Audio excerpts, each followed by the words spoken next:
Come on now, Raymond. Settle down. Don't do that, please.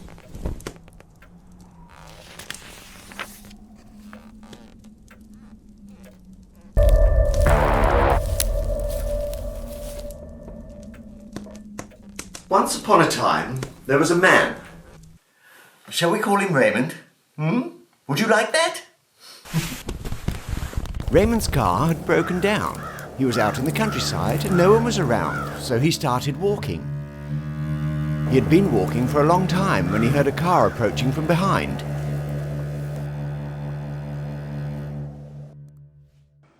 In desperation, he tried flagging it down and was delighted when it stopped.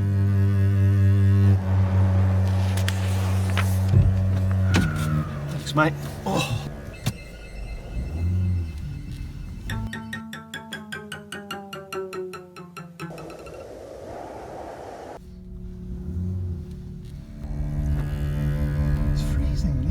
The driver looked straight ahead and seemed a bit vague, but he was so glad of the lift he just accepted it and off they went.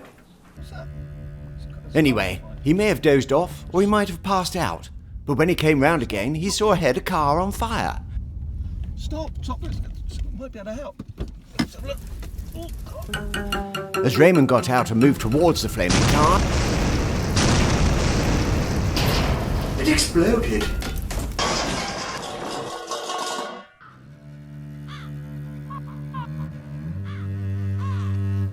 Raymond found himself laying on the ground.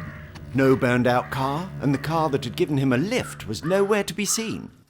So Raymond stood, brushed himself down, and continued to walk. As Raymond walked, he became aware that a building had appeared at his side. He was sure it hadn't been there before, and indeed, he had walked right past it before it even registered with him. But then, all of a sudden, there it was. He didn't really care how peculiar it all was because it looked like the sort of place where you could get a much-needed drink and maybe some food.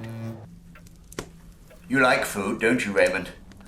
Yes, a little too much, you might say.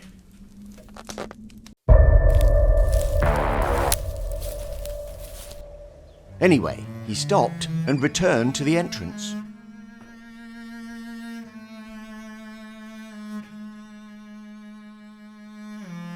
Going in, he found a barman and ordered a drink. Port, please, mate.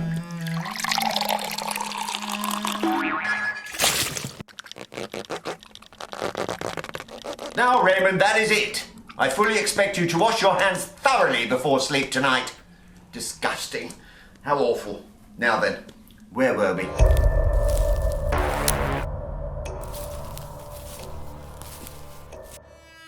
Oh, yes.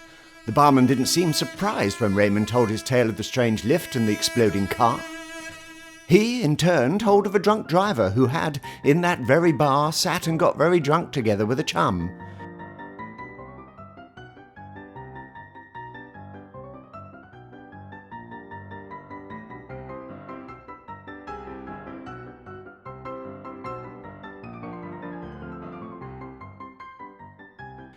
When the barmaid had finally had enough of the noise and demands of the two, she ordered them from the bar and they staggered off together to where the man's car was parked.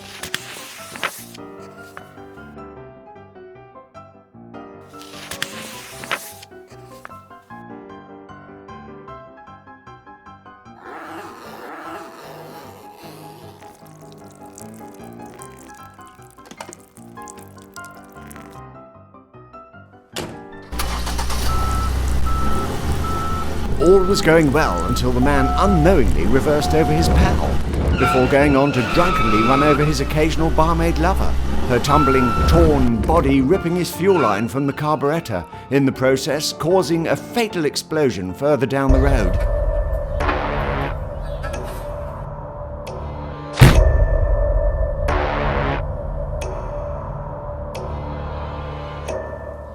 Anyway, Raymond sat in the bar on his own, staring into his beer, pondering the story he'd just heard, wondering about the welding mask the barman sported, when a woman approached.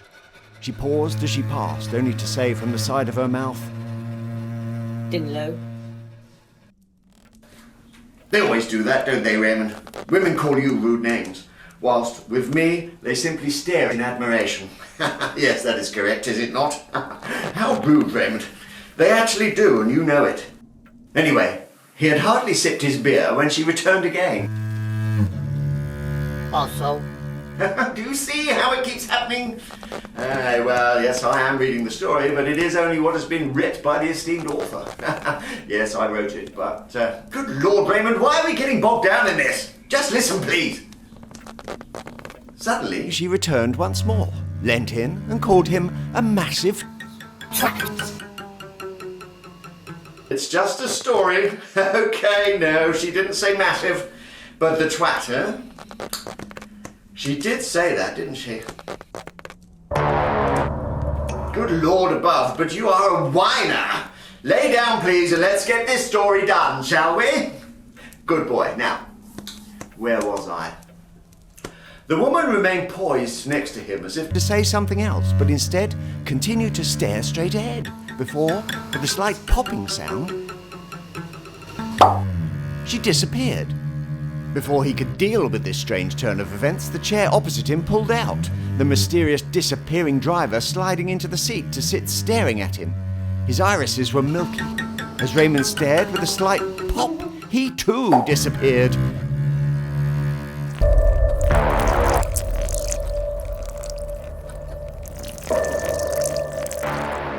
Raymond started, surprised, looking over his shoulder to the barman.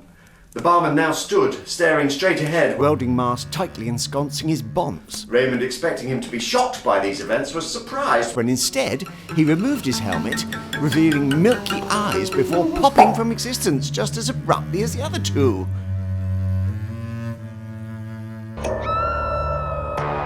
Raymond sat looking around him, completely bewildered, wondering what he should do, when, without warning, his own eyes turned white, and in a second, he too popped off. Yes, Raymond, turns out the pub was inhabited only by ghosts. And that Raymond himself had died when the man's ghost car exploded so close to him, as it has been doing ever since the awful event, and sad to say, shall continue to do so for perpetuity. I know. Absolutely awful and tragic. That's the end then. Good night.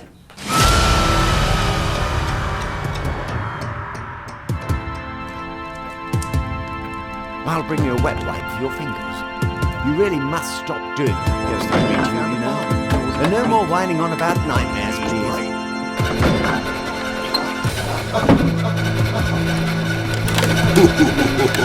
please.